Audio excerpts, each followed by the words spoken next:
இந்த கன்னியாகுமரி மாவட்ட காவல்துறை சார்பாக விபத்தில்லா கன்னியாகுமரி மாவட்டத்தை உருவாக்கும் பொருட்டு பல்வேறு இனிஷியேட்டிவ்ஸ் எடுக்கப்பட்டு வருகிறது. அதன் ஒரு பகுதியாக இன்று ஆட்டோமேட்டிக் ஃபைன் அந்த டிடெக்ஷன் சிஸ்டம் சொல்லிட்டு ஏஐ கேமராஸ் யூஸ் பண்ணி யாரெல்லாம் டிராபிக் வயலேஷன் பண்றாங்களோ த்ரூ இந்த ஏஐ கேமரா மூலமாக அந்த ஃபைன் டிடெக்ஷன் ஃபைன் அதை போட்டு யாரெல்லாம் வயலேட் பண்றாங்களோ அவங்க மேல வந்து நம்ம ஈஸியா வந்து அப்ளிகேஷன் மூலமா ஃபைன் போட முடியும்.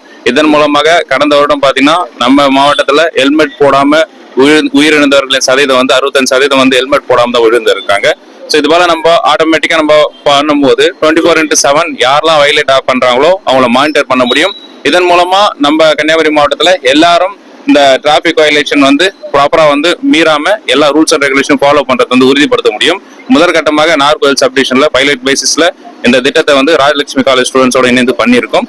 வருங்காலங்களில் வந்து கன்னியாகுமரி மாவட்டம் முழுவதும் வந்து இந்த திட்டம் வந்து நடைமுறைப்படுத்தப்படும். இப்போ நம்ம கன்னியாகுமரி நாகர்கோவில் சப்டிவிஷன்ல மட்டும் இங்க நம்ம பைலட் பேசிஸ்ல இந்த போத்தீஸ் ஜங்ஷன்ல வந்து பண்ணிருக்கோம். ஒன்ஸ் இதோட இது பார்த்த பிறகு நெக்ஸ்ட் வருங்காலத்துல வித்தின் 2 monthsல என்டையர் டிஸ்ட்ரிக்ட் வந்து இது நடைமுறைப்படுத்தப்படும். இது வந்து த்ரூ வந்து நம்ம ஏஐ கேமராஸ் மூலமா அந்த வேவ்ஸ் மூலமா யாரெல்லாம் வயலேட் பண்றாங்களோ அந்த வயலேஷன் பண்றவங்களோட டீடைல்ஸ் வந்து இதுல ரிஃப்ளெக்ட் ஆகும். த்ரூ போட்டோஸ் மூலம் இப்போ நாளைக்கு நான் ஹெல்மெட் போடல அப்படின்னு சொல்ல முடியாது. அவங்க ஹெல்மெட் போடலாம் த்ரூ போட்டோஸ் கேப்சர் பண்ணி அப்ளிகேஷன் மூலமாக எங்களுக்கு ரிசீவ் ஆகும். அது மூலமா நாங்க வந்து ஃபைன் வந்து த்ரூ அப்ளிகேஷன் மூலம் போடுவோம். இல்ல ஃபர்ஸ்ட் வந்து ஹெல்மெட் மட்டும் நாங்க பண்ணிட்டு இருக்கோம். நெக்ஸ்ட் வந்து ஐவிஎஸ்ல வந்து இந்த ரேஷ் டிரைவிங் அதுக்கு வந்து நெக்ஸ்ட் வந்து அடுத்த கட்ட பணி இருக்கு. ஸோ நெக்ஸ்ட் ஒரு வித்தின் மந்த்ல வந்து இந்த ரேஷ் டிரைவிங் ஓவர் ஸ்பீட் அதையும் மானிட்டர் பண்ணி ஃபைன் டிரெக்ஷன் சிஸ்டம் பண்ணுவோம்.